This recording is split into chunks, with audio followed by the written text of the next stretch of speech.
Meus amigos, minhas amigas, boa tarde para todos nós.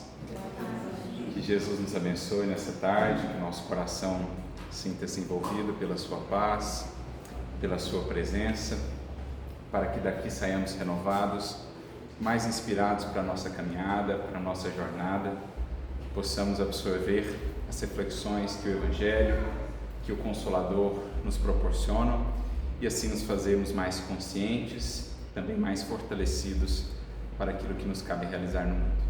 Eu gostaria, antes de mais nada, de agradecer pelo convite, na pessoa do Sidney. É uma alegria poder estar aqui, nessa casa, que de certo modo também nos remete um pouco à infância. Embora tenhamos crescido ali na Casa do Caminho, também nos recordamos de aqui ter estado quando pequeninos. Enfim, lembra-nos um pouco do que foi essa nossa vivência aqui no Espiritismo, em Patrocínio, quando menores. Isso tudo nos fala profundamente ao coração, nos faz recordar alguns nomes, alguns outros corações que abriram para nós caminhos, que foram muito importantes em nossa caminhada, e aqui estamos, de certo modo, também para agradecer a todos esses que nos antecederam. Então, que possamos nos deixar envolver por essas lembranças, por essas vibrações, para que seja um momento muito profícuo, muito proveitoso para todos nós. E nós vamos iniciar a nossa reflexão nessa tarde recordando de um momento que muito nos marcou há alguns anos. Em 2019 nós tivemos a ocasião de visitar a cidade de Pedro Leopoldo, mais especificamente a Fazenda Modelo, o Luiz Gonzaga, que foi a casa onde Chico ali iniciou a sua tarefa mediúnica.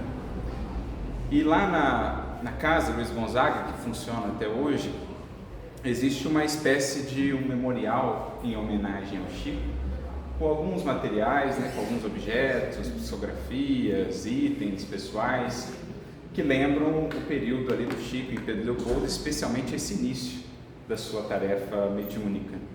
E em especial, um relato que está lá colocado nos chamou muita atenção.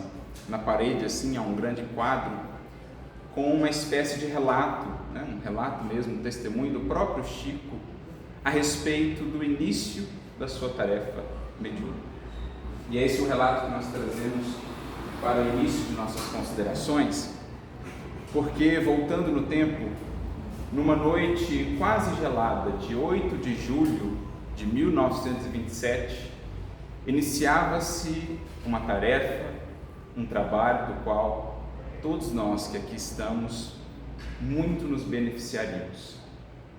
Trabalho esse que já produziu frutos incontáveis na seara do Cristo, na seara do Consolador, e que seguirá produzindo por tempos imemoriais tal a riqueza do que foi produzido no esforço de corações que se juntaram em torno do Cristo e do Evangelho para semearem as verdades divinas.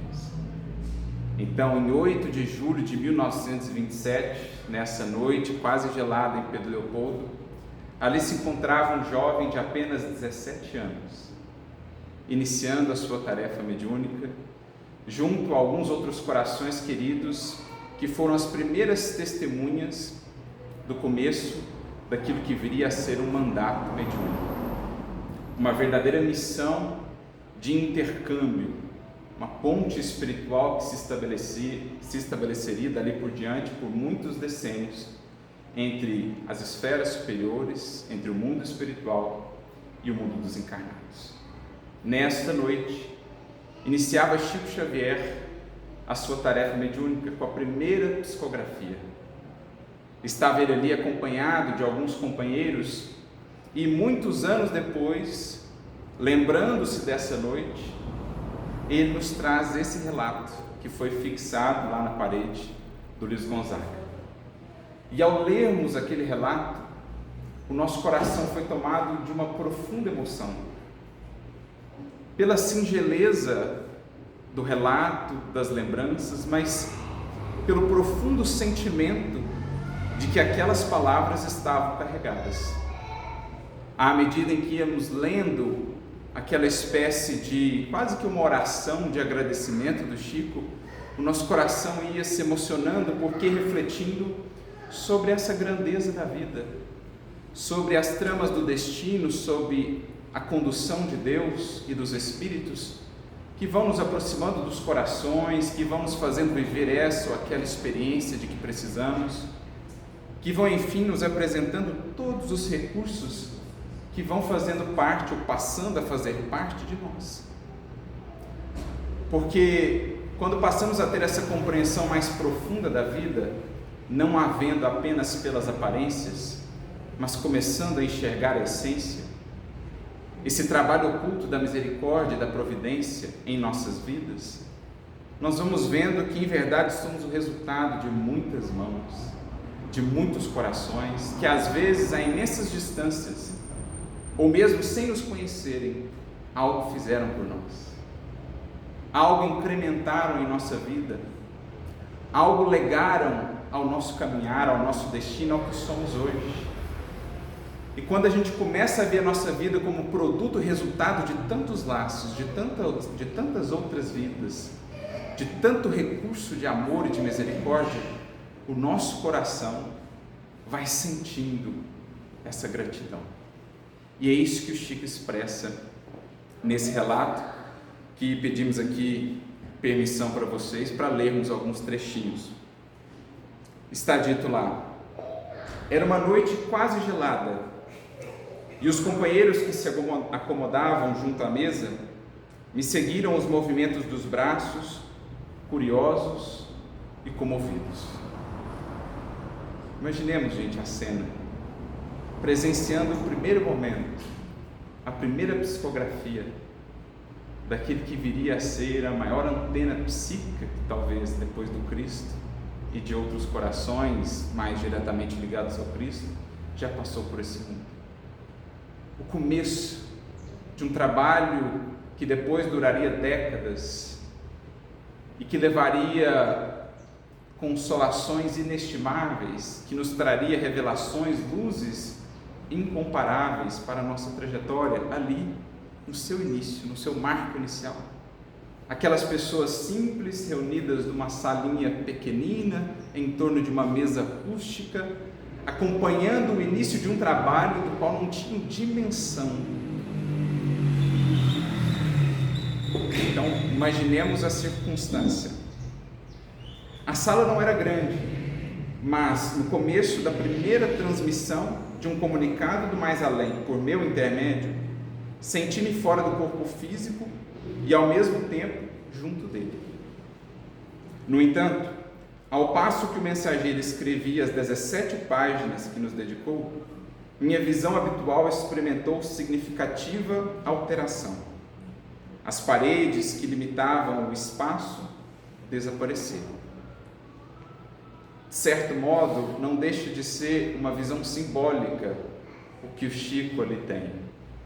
Naquela primeira psicografia, a sua visão se amplia, se estende para além da matéria, a visão espiritual, e aquelas singelas paredes do centro como que se desfazem, e ele consegue ver então além. Não deixa de ser uma mensagem do alto, como a dizer que aquilo que ali se iniciava transcenderia, transporia aquelas paredes, alcançando dimensões até aquele momento incompreensíveis, inimagináveis. Prossegue ele dizendo: o telhado como que se desfez, e fixando o olhar no alto, podia ver as estrelas que tremeluziam no escuro da noite. Então não só as paredes são ultrapassadas por aquela visão que transcende, o próprio telhado desaparece, e pode então Chico ver as estrelas que brilhavam mais acima, como a nos recordar a todos do prefácio do Evangelho segundo o Espiritismo: os Espíritos do Senhor, quais estrelas cadentes, vêm ao mundo clarear os caminhos, confundir os orgulhosos, libertar-nos de nossa cegueira espiritual. Mais uma mensagem simbólica que traziam naquele primeiro momento o início de uma grande tarefa, de uma grande missão. Prossegue o Chico dizendo: entretanto, relanceando o olhar no ambiente, notei que toda uma assembleia de entidades amigas me fitavam com simpatia e bondade, em cuja expressão adivinhava por telepatia espontânea que me encorajavam em silêncio para o trabalho a ser realizado, sobretudo animando-me para que nada receasse quanto ao caminho a percorrer. Então essa é a primeira experiência de psicografia de um jovem Chico Xavier com apenas 17 anos. A certeza do amparo que ali se manifestava por meio daquela assembleia silenciosa, mas o envolvendo nas vibrações de carinho, de amor, de confiança, para que não pudesse recear o longo caminho e as muitas lutas que estavam por vir. Mas além dessa assembleia espiritual da qual ele se recordava, lembra-se ele também, naturalmente, da assembleia dos encarnados que ali estava. Então ele começa a nomear alguns dos corações que já não mais estavam encarnados quando desse relato. Ele começa a se lembrar de alguns desses que estiveram no primeiro momento com ele, o amparando e o estimulando nesse início de caminhada. Ele fala: conquanto a nossa fé fosse viva e sincera, o meu espanto foi muito grande e não posso apagar da memória aquele grupo de companheiros que durante alguns meses e alguns poucos anos me acompanharam, oferecendo-me o melhor de seus corações e de suas vidas. Corações que, em termos de possibilidades no mundo, recursos materiais ou mesmo intelectuais, pouco tinham, mas que ao Chico, jovem tarefeiro em início de caminhada, ofereceram os seus corações, o melhor de seus corações e de suas vidas. Quero dizer da herança de amor que eles me transmitiram, da bondade com que me toleraram, do carinho que me ofereceram para que naquelas primeiras horas, em minha fragilidade, eu não esmorecesse. Então, passados muitos anos já de tarefa, de trajetória, aquela lembrança, aqueles corações estavam gravados ainda de maneira viva no coração do Chico. Porque, embora do ponto de vista do mundo, o que haviam lhe dado parecesse pouco, para o mundo muitas vezes acostumado com números, com aquilo que faz brilhar os olhos do orgulho, da vaidade, o que eles haviam ofertado ao Chico era tudo de melhor que tinham. E isso se gravou de maneira indelével na sua alma, na forma de gratidão. Então ele começa a elencar alguns nomes. Por exemplo, ele lembra-se de Dona Josefa Barbosa Chaves, que pouco antes de desencarnar, chama o Chico e diz a ele: eu não tenho coisa alguma para dar a você, mas esteja certo de que vou orar muito, porque presinto a espiritualidade perto de mim. Darei a você as minhas preces, pedirei a Deus proteção para os seus passos. Então aquela senhorinha, do ponto de vista do mundo e das posses, nada tinha a dar para Chico Xavier. Mas ela diz, e disso Chico jamais se esqueceu: te darei as minhas preces, meu filho. Tenha certeza de que com isso, com esses recursos, você poderá contar durante toda a sua tarefa. Quer mais riqueza do que isso? Quer oferta mais valiosa do que essa? Um coração que ali o acolhia maternalmente e dizia: conte comigo, mesmo eu estando do lado de lá, tenha certeza de que terás as minhas preces. Se fosse toda uma fortuna ofertada, talvez se esquecesse, como muitas vezes vemos aqueles que se preocupam tanto com a herança material para vê-la depois se transformar em disputas, em meios de ingratidão, em dores amargas, ao passo que aqueles que legam aos corações, sejam eles filhos, amigos, companheiros, o que de mais puro e essencial podem dar, serão depois eternamente lembrados. Então, Dona Josefa, o melhor que ela pôde dar a Chico como herança eram as suas preces.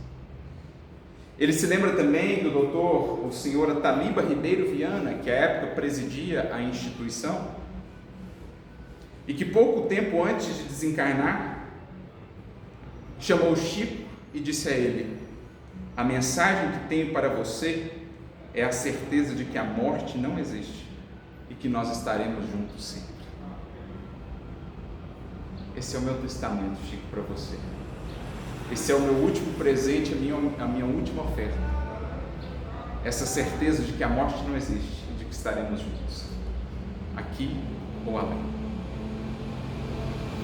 Ele se lembra também de Dona Joaninha Gomes, criatura de um maravilhoso coração, diz o Chico, que também, já no leito, prestes a desencarnar, chama o Chico, retira um envelope de debaixo do travesseiro e entrega a Chico dizendo: isso é o que posso lhe ofertar. Chico diz, ela fala assim para ele, né? Isso é o que tenho para dar a você para o caminho. Naquela mesma tarde, Chico abre então o envelope e dentro dele ali estava uma cópia da prece de Cáritas. É o presente que ela deixa para o Chico. Lembra-te, Chico, da prece de Cáritas. Ao lembrar-se dela, lembre-se de mim, do meu carinho por ti e da certeza de que também estarei contigo. Então vamos vendo a coleção de presentes e de dádivas. Nada de fortunas, de títulos, de propriedades, de riquezas, de aplausos, etc. Apenas os gestos mais sinceros, espontâneos e amorosos do coração. Ele se lembra também de Agripino de Paula Cruz, que antes de partir o chamou e lhe deu um volume de Evangelho segundo o Espiritismo. Talvez assinado com um nome, uma pequena dedicatória, mas foi o presente que ele recebeu de mais um daqueles que estava na primeira reunião com ele. Ele ainda se lembra do senhor José Felizardo Sobrinho, um grande coração que havia sido chefe do Chico por um bom tempo e que acabou os seus dias ali quase que na mendicância, mas sem esquecer, antes de partir, de deixar também uma lembrança para o Chico. O convida, o chama e lhe dá uma efígie de Jesus Cristo, um quadro de Jesus, que Chico dizia, ao olhar para aquele quadro, sentia o olhar do Mestre penetrando o seu coração, o seu mundo interior. Então o senhor José Felizardo Sobrinho também deixou o que de mais precioso possuía. Lembra-se ainda, Chico, daquele que era um coração extremamente querido para ele e que seria por longos anos um companheiro de tarefa nas lides mediúnicas, aquele que naquela encarnação era também seu irmão consanguíneo, José Cândido Xavier, mais conhecido como José Xavier, que depois seria um dos benfeitores espirituais do grupo mediúnico de Chico Xavier, e que desencarna muito novo, 33 anos. Estava ele já nessa primeira reunião com Chico, e uma semana antes de desencarnar, chama o irmão e diz: olha, eu gostaria muito de ficar com você, mas eu presinto que a minha viagem neste mundo é curta e que está chegando a hora de partir. Mas tenha certeza, né, Chico, de que estarei contigo até a consumação da tarefa. Então Chico foi lembrando cada um desses nomes, e à medida que líamos isso pela primeira vez no Luiz Gonzaga, nosso coração ia se emocionando profundamente, porque talvez até então nunca tínhamos parado para pensar na riqueza desse testamento, de que o Chico foi portador ali, o objeto receptor. E ele conclui assim: homenageio nesta noite esses amigos que oraram comigo, que amaram muito as mensagens, que me estimularam a não estacionar, que partiram confiando, prometendo proteção e prometendo preces, que me deram tanto, que me deram tudo o que eles possuíam, porque me deram o próprio coração. Então essa fala do Chico, amigos, nos desperta para a reflexão que gostaríamos de trazer para as nossas considerações aqui nessa tarde, que é uma reflexão em torno da gratidão. Quando vemos um coração que foi tão produtivo na seara do amor, como Chico Xavier, quando vemos a gratidão que vibrava nesse coração, nós começamos a entender que há uma relação direta e intrínseca entre a nossa capacidade de amar e a capacidade de sermos gratos. os corações que mais são capazes de devotar-se, de abnegar-se, de servir, de doar-se, em verdade serão os corações que jamais se sensibilizaram para a premência da gratidão, do sermos gratos à vida, aos outros e, em primeira ou última instância, a Deus, de quem tudo nos chega, aquele que tudo provê. Nos faz lembrar uma passagem que está no Evangelho de Lucas, capítulo de número 7, quando Jesus visita a casa de Simão, o fariseu. Simão, que era um doutor da lei, um fariseu, recebe Jesus para uma refeição. O mestre adentra, eles começam ali a refeição. De repente, a cena ou a casa é invadida por uma mulher que era conhecida na cidade como uma mulher pecadora. Humberto de Campos, inclusive, chega a confirmar para nós, no livro Boa Nova, que essa mulher se tratava de Madalena.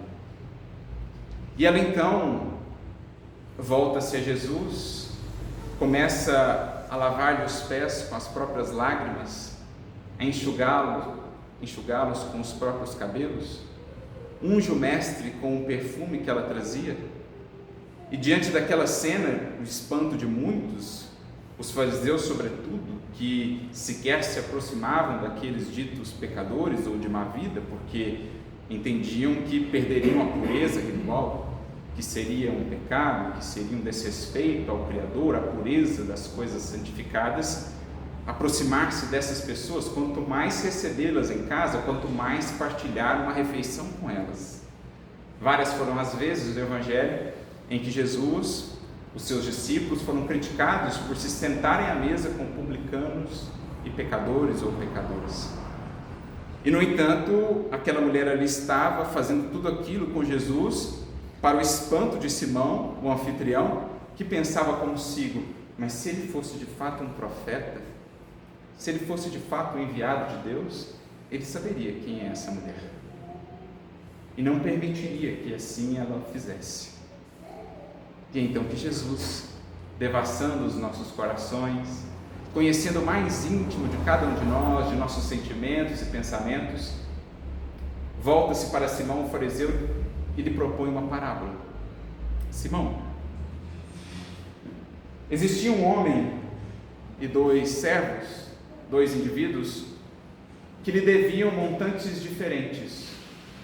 Um lhe devia 500 dinheiros ou 500 denários, outro lhe devia 50 dinheiros, 50 denários. No entanto, era aquele homem misericordioso e perdoou a ambos as suas dívidas. Qual deles lhe amará mais?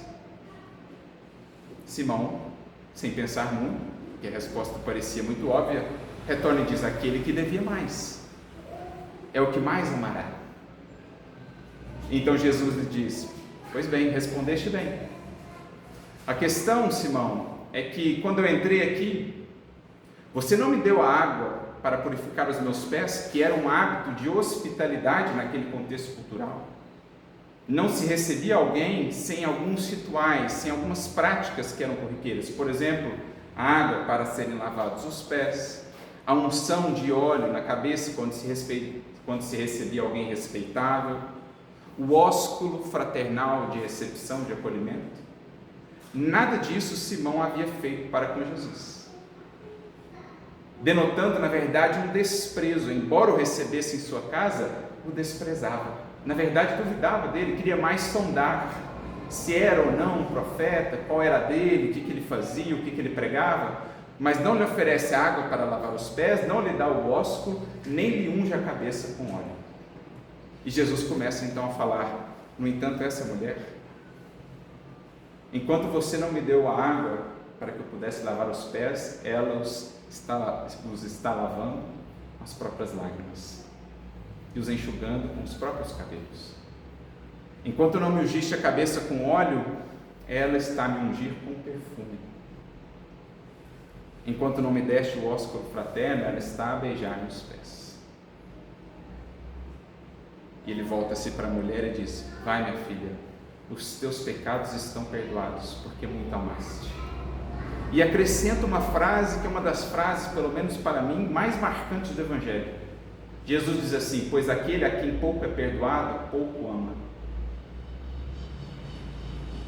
Porque aquela mulher, reconhecendo sim as suas imperfeições, os seus deslizes, mas reconhecendo ou sendo imensamente grata àquela misericórdia sem limites que o Cristo revelava, ela respondia àquela misericórdia, àquele carinho, àquele acolhimento, com o que de mais rico, o que de mais valioso ela possuía, que era a sua gratidão traduzida em amor.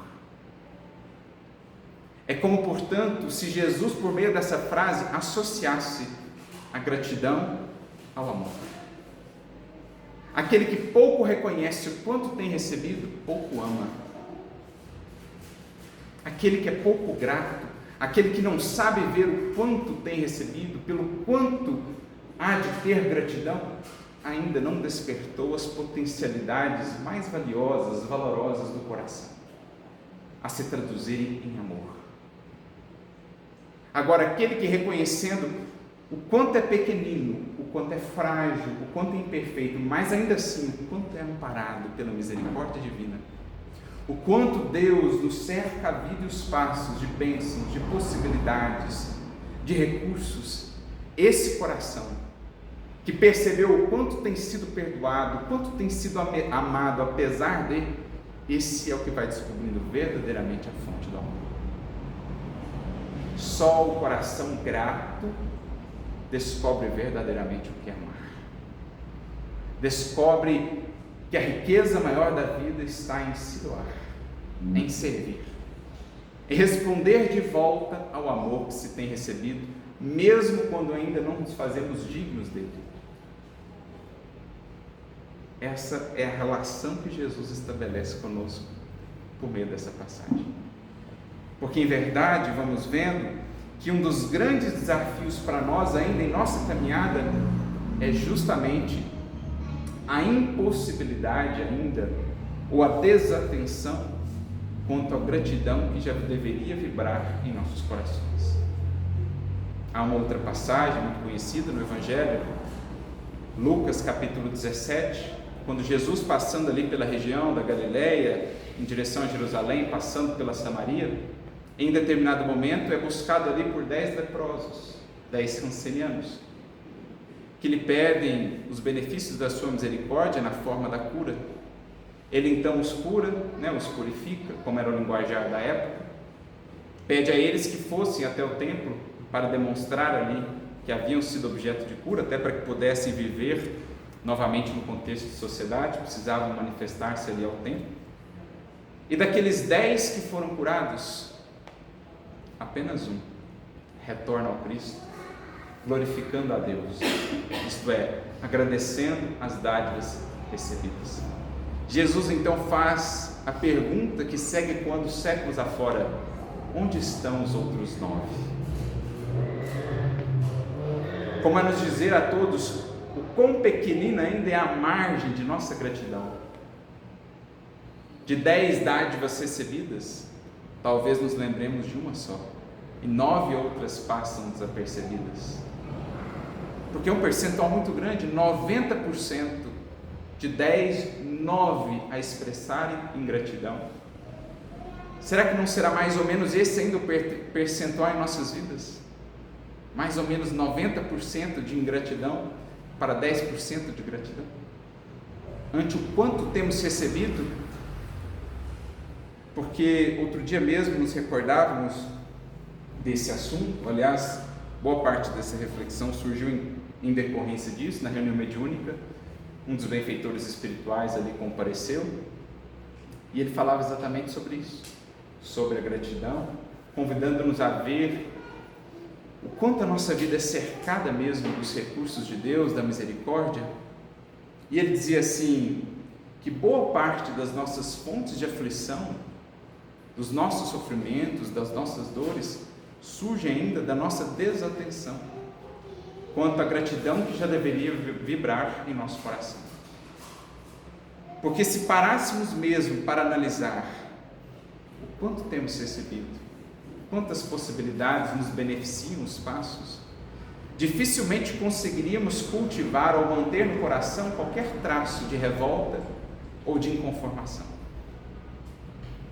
Diz ele, se nós parássemos para analisar mais detidamente a nossa vida e a presença divina na forma dos tantos recursos que temos recebido, veríamos boa parte das nossas fontes de aflição simplesmente desvanecerem, como a bruma da manhã ao toque da luz solar. Então essa reflexão do benfeitor espiritual nos fez pensar muito sobre isso. Se ainda sofremos tanto, se ainda há em nosso coração tanta expressão às vezes de revolta, de desânimo, de abatimento, de pessimismo, é porque não temos sabido analisar a nossa vida na essência. Se ainda tantas sombras nos cercam os passos, nos toldam a visão espiritual, nos envolvem o coração em angústia, é porque não temos permitido que a luz solar do Cristo, do Criador, façam com que essas fontes de aflição desvaneçam. Porque se analisássemos, veríamos tantos raios de luz a nos envolver, que sombra alguma encontraria lugar ou espaço em nosso coração. Mas se ainda nos vemos tão envoltos assim, nessas sombras da angústia, do desânimo ou mesmo da revolta, é porque não temos dado ao sol, à luz divina, o espaço que seria de se esperar em nossas vidas. Tudo isso nos aponta, portanto, àquela frase que selecionamos como o próprio tema da nossa reflexão nessa tarde e que nos foi trazida pelo apóstolo Paulo, na sua orientação na Epístola aos Colossenses, capítulo de número 3, versículo 15, ele diz apenas, de maneira bem sintética, e sede agradecidos.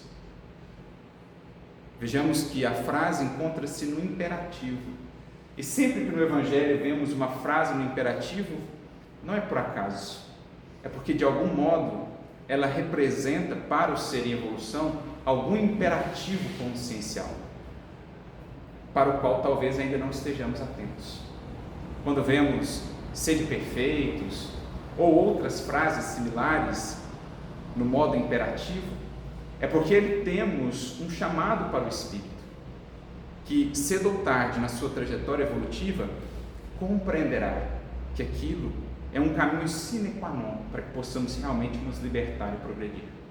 Ninguém alcançará os altiplanos da felicidade e da paz sem aprender a ser grato, sem entender que a vida que tem hoje, os recursos, as possibilidades, é o resultado de um longo processo, de um emaranhado de outras vidas, de outros esforços, de outros trabalhos que nos propiciaram a ocasião que estamos a viver. Seja do ponto de vista material mesmo, seja sobretudo do ponto de vista espiritual. Porque do ponto de vista material, às vezes não paramos para pensar, mas corações fizeram ou estiveram envolvidos na fabricação das roupas que nós nos utilizamos, do alimento que diariamente consumimos. Alguém plantou as verduras, os legumes que ingerimos diariamente. E ao fazer isso, muito provavelmente estava ele inspirado pelas lembranças caras de sua família. Ao lançar aquela semente na terra, pensava no filho que iria alimentar, na esposa, no pai, na mãe, nos corações queridos. Depositava, portanto, naquela semente o seu amor, o seu carinho por aqueles corações, e essa semente produziu, converteu-se em legume, em verdura, que chegou à nossa mesa, carregando aquele amor. A mesma coisa, quem fez ou esteve envolvido na fabricação da vestimenta de que nos servimos. Esse alguém ali estava trabalhando, labutando pelos seus, pela sua família, pelo pão de cada dia. E isso envolve dever, senso de dever, isso envolve amor, isso envolve gratidão a Deus pelo trabalho, pela oportunidade de ganhar dignamente o seu pão. Tudo isso está envolvido na simples fabricação da peça de vestimenta de que nos servimos. Sem contar a máquina que esteve envolvida na sua fabricação, sem contar a empresa como um todo. Então, quando a gente vai analisando a vida por esses moldes, por essa perspectiva, de repente a gente se vê ligado a milhares de outras vidas. A tecnologia de que nos servimos, o carro que utilizamos para nos locomover. Alguém inventou o motor a combustão, alguém inventou a internet, mas para que esse alguém inventasse o motor a combustão, primeiro alguém estudou os mecanismos da termodinâmica. E de repente a gente vai vendo que somos, enquanto indivíduos hoje, o produto de um multimilenário processo de evolução e de empenho coletivo da humanidade, para que materialmente tenhamos as possibilidades que temos hoje. E espiritualmente, então?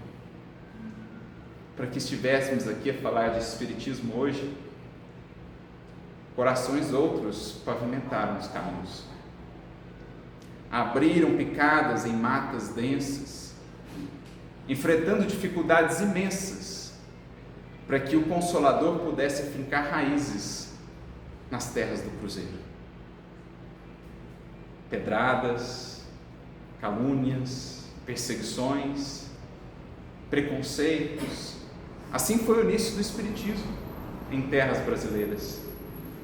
E contamos com esforço hercúleo e heróico de pioneiros e pioneiras que tiveram a coragem, que tiveram a perseverança de não desistir e de abrir esses caminhos para que hoje pudéssemos percorrê-los mais facilmente.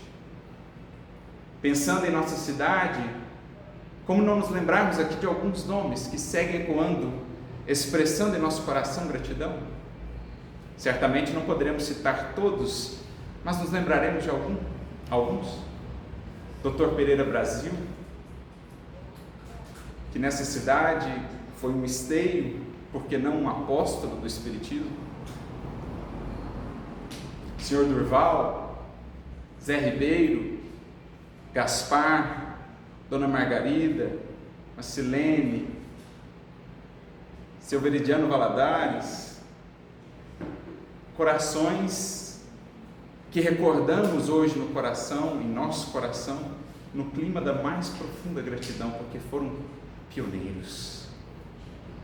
E se hoje aqui estamos podendo contar com esses recursos espirituais que nos consolam, nos esclarecem os passos, nos abrem horizontes tão esperançosos para o porvir, devemos muito a eles. E é preciso saibamos agradecer. Só que precisamos compreender o que de fato é agradecer. Já que percebemos, esse é o imperativo da vida, seja agradecidos, diz o apóstolo Paulo, que só pôde realizar tudo o que fez porque contou com muito amparo, com muitas outras vidas. Ele só realizou tudo o que realizou porque foi muito agradecido. E nessa gratidão, nesse clima de gratidão que sentia pelo quanto recebeu do Cristo e dos seus mensageiros, é que o amor que ele nutria, que ele sentia, pôde florescer de maneira tão abundante. Porque já vimos, a gratidão e o amor, a nossa capacidade de nos devotarmos, estão intimamente associados. Já que esse é o imperativo, o que é então agradecer? E aí recordamos-nos de Emmanuel, que comenta esse versículo do apóstolo Paulo, no livro Pão Nosso, capítulo de número 163. Ele vai comentar Colossenses 3,15, e o título da mensagem é justamente agradecer. E Emmanuel vai nos ajudar a entender mais profundamente o que é a gratidão, porque em geral nós associamos gratidão a algo que é verbalizado. Claro que isso é parte da gratidão, mas às vezes pode representar somente uma superficialidade. Emmanuel vai dizer assim, que entre os discípulos sinceros de Jesus, o reconhecimento não se resumirá apenas a frases bombásticas ou laudatórias. O que Emmanuel quer dizer com isso? Que entre os discípulos sinceros de Jesus, o agradecer não se resume, ou reconhecer, ou reverenciar alguém, não se resume apenas de maneira eloquente, de maneira assim, brilhante por meio do verbo, falar desse alguém, exaltar as qualidades desse alguém, porque pode representar isso apenas um verniz. apenas às vezes até uma expressão de vaidade de nossa parte, sem nos conectarmos essencialmente ao que recebemos daquela criatura. Entre ou na comunidade dos fiéis trabalhadores de Jesus, acrescenta Emmanuel, agradecer significa aplicar proveitosamente as dádivas recebidas. Olha como muda o nosso conceito de gratidão. Porque eu posso ficar uma encarnação inteira a exaltar a grandiosidade da tarefa do Chico. Como são belos os livros do Chico, como era amoroso o Chico, quanto o Chico fez por nós, e até nos emocionarmos. Mas se isso não vier a representar em minha vida uma vida um pouco mais próxima da vida que ele expressou, uma vida mais coerente com tudo aquilo que ele nos legou em termos de exemplo e de mensagem, será uma gratidão ainda muito superficial, puramente verbal, que não alcançou a essência do meu coração. Porque a gratidão verdadeira é aquela que expressa-se em renovação de vida. Sermos gratos ao Chico é buscarmos viver um pouco mais como ele a cada dia. Sermos gratos a Dr. Pereira Brasil e a esses outros tantos nomes aos quais tanto devemos aqui no Movimento Espírita em Patrocínio, é fazer da nossa vida um pouquinho mais similar, um pouquinho mais coerente com o que tudo deles nós recebemos. Tanto o exemplo, como as mensagens, como o esforço. Isso é efetivamente agradecer, na definição de Emmanuel. Por isso, a melhor gratidão dos filhos para com os pais não estará tanto naquilo que é expresso verbalmente, mas, sobretudo, na elevada compreensão do trabalho e da vida que possam testemunhar. Essa significação mais ampla e mais profunda do honrar pai e mãe. A melhor maneira de honrá-los é ofertar à vida o meu melhor. É colher o que foi possível para eles nos transmitir em termos de valores, de recursos, e disso extrair o melhor. Isso é ser grato. Isso é reverenciá-los. Isso é honrá-los. E quando falamos desse mandamento honrar pai e mãe, não estamos a falar apenas daqueles que consanguineamente são os nossos pais nesta encarnação, a quem tanto devemos. É preciso expandir o conceito de pais e de mães para uma visão também espiritual. Temos nosso pai, a nossa mãe na presente encarnação, mas temos em verdade muitos pais e mães em outros aspectos, porque temos também os nossos pais e mães na fé. Dr. Pereira Brasil, Eurípides Barçanufo, Chico Xavier, de certo modo são nossos pais e nossas mães na fé, porque com o seu legado de trabalho e testemunho ajudaram a gestar em nós o que somos hoje. Os conceitos que nos transmitiram, os exemplos com que nos influenciaram, são parte do que somos hoje, se já de fato incorporamos isso em nossas vidas. Por isso não deixam de ser, em alguma medida ou de alguma maneira, nossos pais e nossas mães, a quem nos cabe honrar. Os pioneiros do Espiritismo, portanto, os pioneiros do cristianismo primitivo, a todos esses nos cabe honrar. Como? Fazendo o nosso melhor. Entregando à vida o máximo que dela pudermos extrair, transformando recursos e oportunidades em bênçãos de fato e realização com Jesus, fazendo-nos melhores. Por isso acrescenta Emmanuel ainda naquela mensagem, dizendo que os apóstolos, expressando gratidão a Jesus, foram leais até o último sacrifício, até o último momento, vencendo lutas incomparáveis, indescritíveis, mas leais, porque a quem muito foi dado, o tanto que sentiam que haviam recebido, só conseguiam responder isso agora na forma de amor, expressando gratidão. O próprio apóstolo Paulo, que nos trouxe essa frase, e sede agradecidos, foi um exemplo dessa gratidão viva e real, porque depois de chamado às portas de Damasco, como sinal de alegria, de gratidão ao Mestre, serve à causa divina, através de sofrimentos inenarráveis por mais de 30 anos, expressando gratidão a Jesus. Por isso, conclui Emmanuel essa mensagem, dizendo que a gratidão não é uma questão de palavras brilhantes.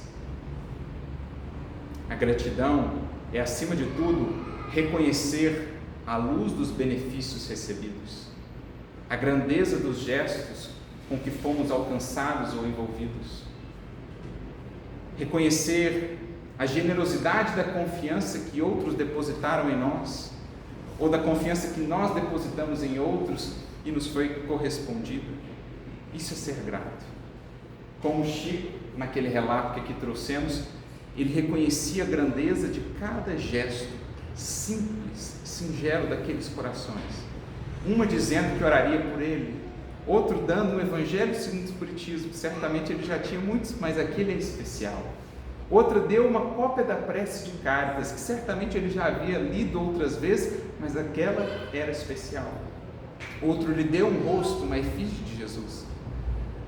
Coisas aparentemente pequeninas, singelas, mas nas quais o Chico via a grandeza do sentimento, porque era o coração que já compreendia a verdadeira gratidão. Se passarmos a vibrar assim, a analisar a vida por esse prisma, veremos como cada uma de nossas fontes de aflição, das aparentes justificativas ainda para nos mantermos tristes, desanimados, vão todas desaparecendo uma por uma, porque vamos vendo quantas teias, quantas raízes nos nutrem com a seiva do amor, oriunda do coração de Jesus.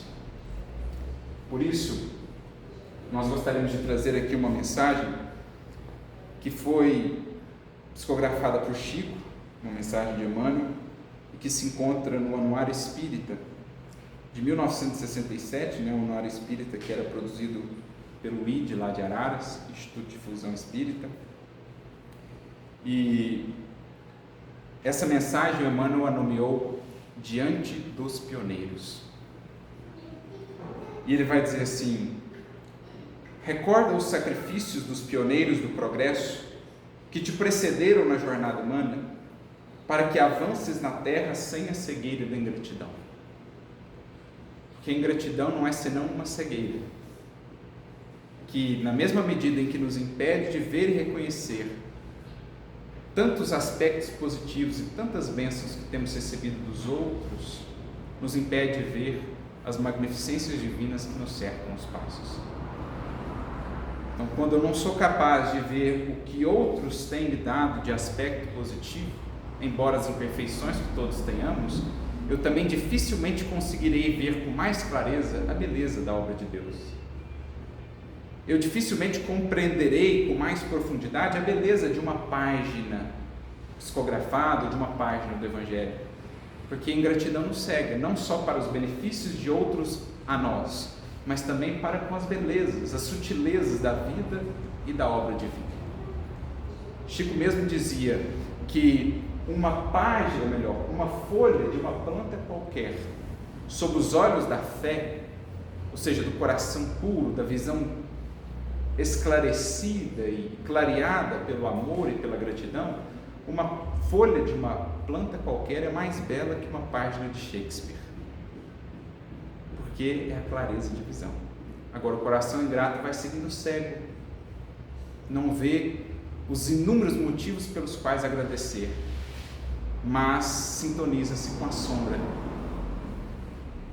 Por isso, tanto a reclamar, tanto a lamentar, tanto a exigir.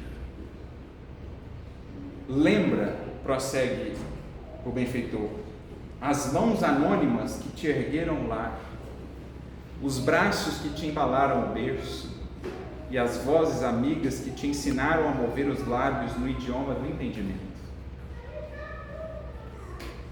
Por vezes nos esquecemos, mas qual a bênção, qual a dimensão da bênção de podermos, por exemplo, ler uma página como essa, ler o Evangelho segundo o Espiritismo, ler o próprio Evangelho do Mestre, mas um dia alguém nos ensinou a ler, sem o que isso não seria possível. quanto o nosso mundo não seria mais acanhado, mais estreito, sem essa possibilidade. Ou mesmo, caso não saibamos ler na presente existência, um dia alguém nos falou disso. Um dia alguém nos explicou essas lições. E não fosse aquele alguém, quão mais estreito não seria o nosso mundo? Quão não mais limitada seria a nossa vida? Quão menos esperanças não teríamos quanto ao porvir? Não fosse um dia esse conhecimento ter chegado até nós por alguém, seja pelos nossos pais, seja por alguém que são nossos pais e mães na fé, um professor, uma professora. Não ouvides aqueles que choraram e sofreram, lavrando o solo em que ingeriste a primeira bênção do pão.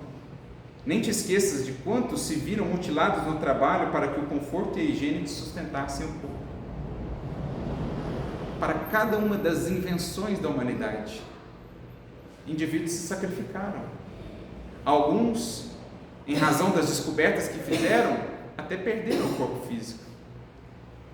Se deram em holocausto pelo progresso da humanidade, como os mártires se deram em holocausto para que o cristianismo chegasse até nós. E nós estamos nessa esteira de bênçãos, muitas vezes cegos, muitas vezes ingratos, para quanto esforço chegou até nós. Não condenes à poeira da indiferença os que se viram supliciados na humilhação e na angústia para que tivesses a ordem legal, garantindo-te a segurança, e os que morreram nos cárceres, muitas vezes caluniados e traídos, para que a liberdade te coroasse a existência. Quando olhamos a trajetória da humanidade, desde os tempos do Cristo, ou mesmo antes, até os tempos que hoje vivemos, quantos avanços! É certo, temos muito ainda por fazer, mas quantos avanços já realizados! E o quanto todo esse progresso não custou a tantos corações, que foram os primeiros a abrir certos caminhos, certos horizontes, mártires da ciência, mártires do direito, mártires da filosofia, mártires do pensamento humano. Se hoje podemos contar com as bênçãos do Consolador, não poderíamos, por exemplo, esquecer do sacrifício de um espírito que há muitos séculos vem se dedicando à verdade divina, para que o Evangelho pudesse chegar redivivo até nós. Não podemos esquecer do trabalho hercúleo, incomparável de Allan Kardec, que em mais ou menos 15 anos produziu o que produziu, e por mais que analisemos, sinceramente não conseguimos compreender como Kardec fez o que fez em tão pouco tempo. Numa época em que não existia computadores, em que escrever ou redigir um texto era muito mais desafiador, quando pegamos os volumes da Revista Espírita, ficamos a pensar como esse homem fez tudo isso, respondendo a milhares de correspondências a cada mês, atendendo a inúmeras pessoas que o buscavam, buscando consolações, explicações, presidindo a Sociedade Parisiense de Estudos Espíritas, escrevendo as outras obras da codificação, fazendo viagens de divulgação, tudo isso em menos de 15 anos.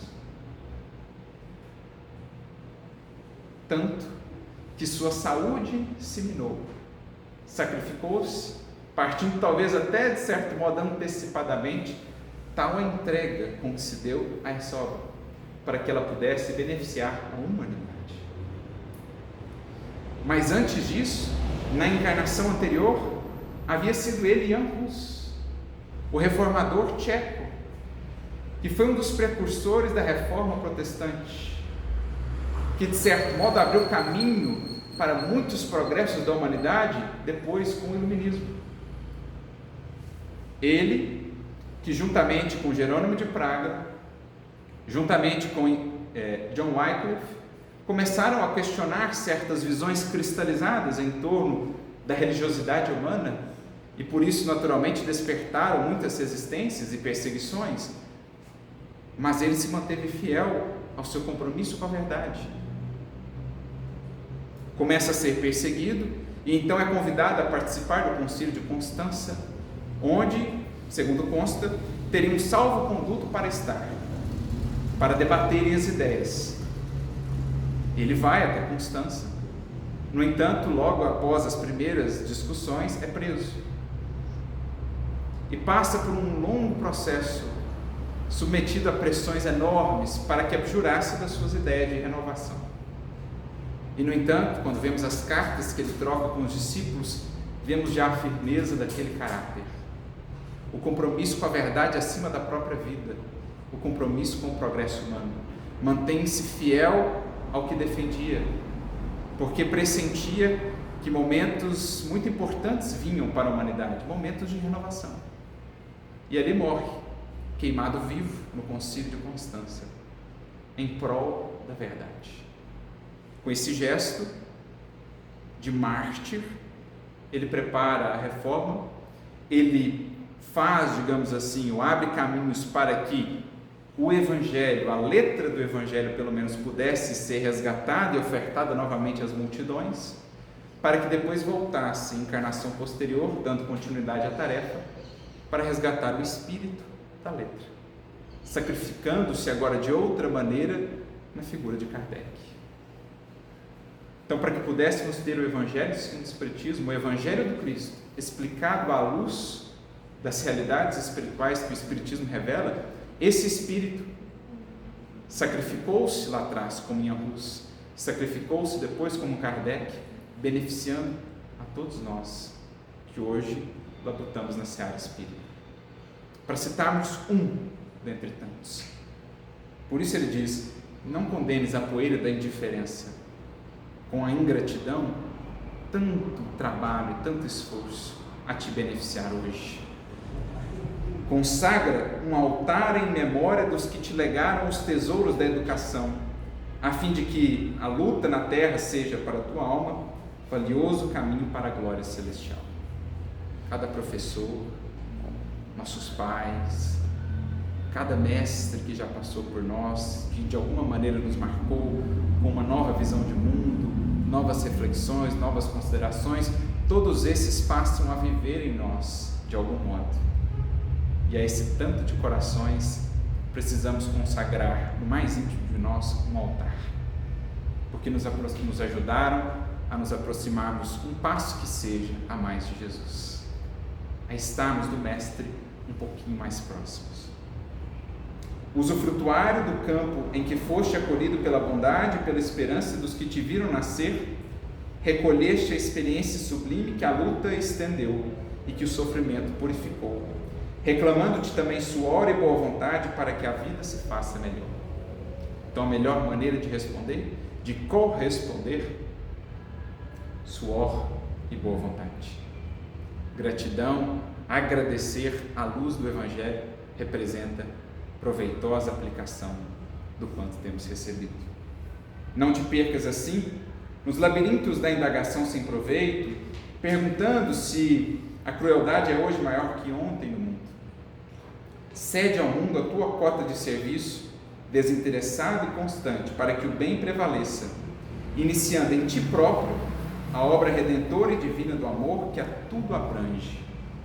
E em voltando amanhã à grande escola da terra, encontrá-la-ás mais nobre e mais bela, convertida com teu esforço em antecâmara abençoada para a vida nos céus. Diante, portanto, de tantos pioneiros, de tantos que nos antecederam, não só na seara do Espiritismo, mas em tudo no que diz respeito ao progresso e desenvolvimento do mundo, que os nossos olhos e, sobretudo, o nosso coração possa se abrir a esse sentimento. Dos sentimentos, talvez um dos mais nobres, o da gratidão, para que ela em nosso coração se converta numa fonte de amor, a expressar essa gratidão, ofertando à vida o que de melhor pudermos fazer de nós. Se assim o fizermos, veremos dia a dia cada fonte ou cada motivo de aflição diminuírem, e dia a dia veremos mais e mais possibilidades e recursos a nos beneficiarem como recursos ou como propostas de Deus para que possamos avançar em nossa senda de ascensão. Ao coração grato não faltam motivos para a felicidade. ao coração grato, tem ele a alegria de poder conviver mais estreitamente com Jesus, na certeza de que, assim como são inúmeras as raízes que têm nutrido a nossa vida com a seiva do amor que sai do coração de Jesus, assim também estará a nossa vida integrada a esse grande todo, podendo vibrar em harmonia e sentir a alegria de fazer parte dessa unidade com Cristo e com Deus. Aliás, assim foi a última oração de Jesus. Antes de retornar ao mundo espiritual, na última ceia com os discípulos, ele ora, no capítulo 17 do Evangelho de João, não somente pelos discípulos que ali estavam, mas por todos que haveriam de vir, dizendo-nos a todos: Pai, que eles aprendam a ser um, como eu já sou um contigo. Que todos nos façamos um em Ti. Essa unidade só alcançaremos no clima do amor, como fruto bendito da gratidão. Que Deus nos abençoe a todos e que a gratidão nos faça encontrar cada vez mais motivos para servir, força para avançar e estímulo para realizar em nós a obra de Jesus. A todos, muita luz e muita paz.